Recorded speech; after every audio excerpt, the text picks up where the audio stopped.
کوردی لە ژێر ناوی پێنج زمانە داناوە گەر سێری ئێرا بکەین 7 ساڵە بە بەردەوامی سەرقاڵی ئەم کارەیە.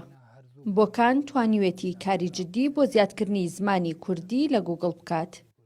ئێستا زمانی کوردی ڕۆیشتۆتە نێو ڕیزبەندی یەکەمی ئەو زمانانەی زۆرترین داتایان تێدا تۆمار کراوە. کوردی ناوەندی بە شێوەی تاقیکاری لە ژێر ناوی ئەو پێنج زمانە هەیە لێرە بە کوردی بنووسی وەرگێڕانەوە بۆکە بۆ 100 زمان بەڵام لە زمانەکانی ترەوە بۆ کوردی ناوەندی هێشتا لەژێر تاقیکاریە لەبەرەوەی کە زمانی کوردی ناوەندی کەمێک شێوە جیاوازی ڕێنووسی هەیە یانەوەی کۆمپانیای گوگڵ یەکلایی شێوازی ڕێنووسی زمانی کوردی ناوەندی بکاتەوە بۆەوەی زمانێکی جێگیر بۆ زمانی کوردی ناوەندی بۆ هەرێمی کوردستان ڕۆژهەڵاتی کوردستان دابندێت چونکە ئەم زمانە بێ بە زمانێکی بنچینەی لە تۆڕی ئینتەرنێت و وەرە گوگڵش بە تایبەت و زمانێکی جێگیر بۆ زمانی کوردی ناوەندی داهاندێت لە داهاتوویەکی نزیکە بەڵام پێویستەکە ئەو تاقیکاری کە کۆمپانیای گوگڵ نزیکەی 7 مانگە نردوێتی نزیکەی 7000 فیدباک ڕۆشتەوە بۆ شەریکەی گوگڵ بۆی بزانێت ئەو تاقیکاری نردوێتی تا چەند لە چی ئاستەکایە بۆی زمانی کوردی بەڕسمی بناسیێنێت لە داهاتووە ئەم بەشە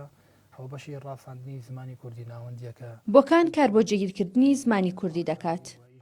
تاوەک هەموو زمانەکانی دیکە کاری وەرگێڕان بۆ هەرتاکێکی کورد ئاسان بکات.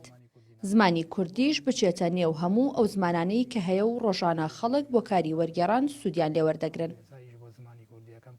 سەبارەت بۆ ڕیزبەندی کە دانراوە کۆمپانیای گوگڵ داخلی کە دایناوە لە سیستەمی خۆیاندا ئەو کەسانی کە زۆرترین هەوڵ و کۆشیان بۆ زمانەکانیان کردووە لە سەرانسەری هەموو جیانە بە ڕیزبەندی داهاندێت بۆی کە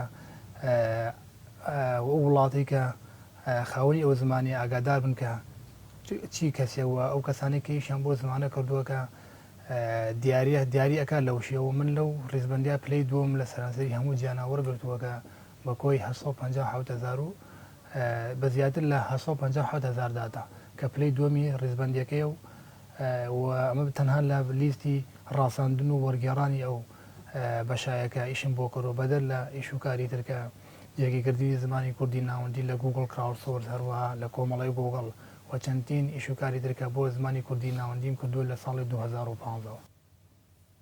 پرۆژەکەی ئەم گەنجە گەشتووە بە کۆتا قۆناغ. ئەویش تاقیکاریە لەسەر زمانی کوردی و زیادکردنیەتی لە نێو زمانەکانی دیکە. تا ئێستا 126 زمان هەیە کە لە نێو پێگەی گوگڵ بۆ کاری وەرگێڕان زیاد نەکراون. لە نێواندا زمانی کوردی سۆرانیە.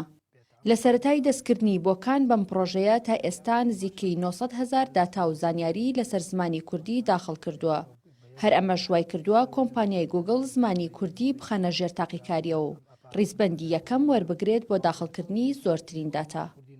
ئەڤیناتا کوردستان 24 هەڵەبجە. تۆزێ ئیشەکەی دواخستۆگینە هەرزوو بۆ زمانی کوردی بە فەرمی ناسێنراوە.